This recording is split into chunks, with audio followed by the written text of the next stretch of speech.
সকলোকে অন্য এটা ভিডিঅ'লৈ স্বাগতম জনাইছোঁ দেই। আজি চাওকচোন কচু আৰু ঔটেঙা লগত পুঠি মাছ বইল বনাম, চাই থাকক ৰেচিপিটো শেষলৈকে।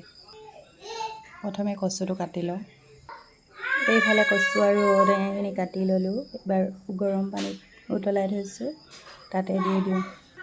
এইফালে পানী উতলি আছে, কচুকেইডোখৰ দি লওঁ প্ৰথমতে। কচু আৰু ঔটেঙা বইল হৈ আছে, ভালদৰে সিজাৰ পিছত মাছকেইটা দি দিম আৰু।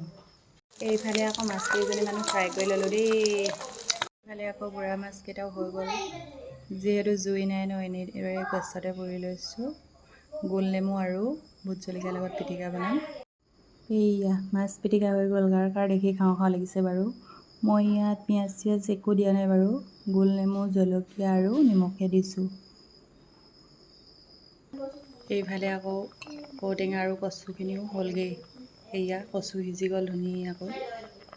এতিয়া কচুখিনি সিজি গ'ল যিহেতু, মাছ এয়া অৱশেষত ঔটেঙা আৰু মাছ লগতে কচু বইলকণ হৈ গ'ল। যিহেতু গৰমত টেঙা জোল অলপ হ'লেই ভাল লাগে ন, মই অলপ জোল জোলকৈ থৈছোঁ। মাছবোৰ চব ভাগি গ'ল, উতলি উতলি সিজি নিজে ভাগি গ'ল। খাই চাবচোন। যিসকলে মোৰ চেনেলটো প্ৰথমবাৰৰ বাবে চাইছে ছাবস্ক্ৰাইব কৰি দিব, আৰু ফেচবুকত যদি চাই আছে পেজটো ফ'ল' কৰি দিব।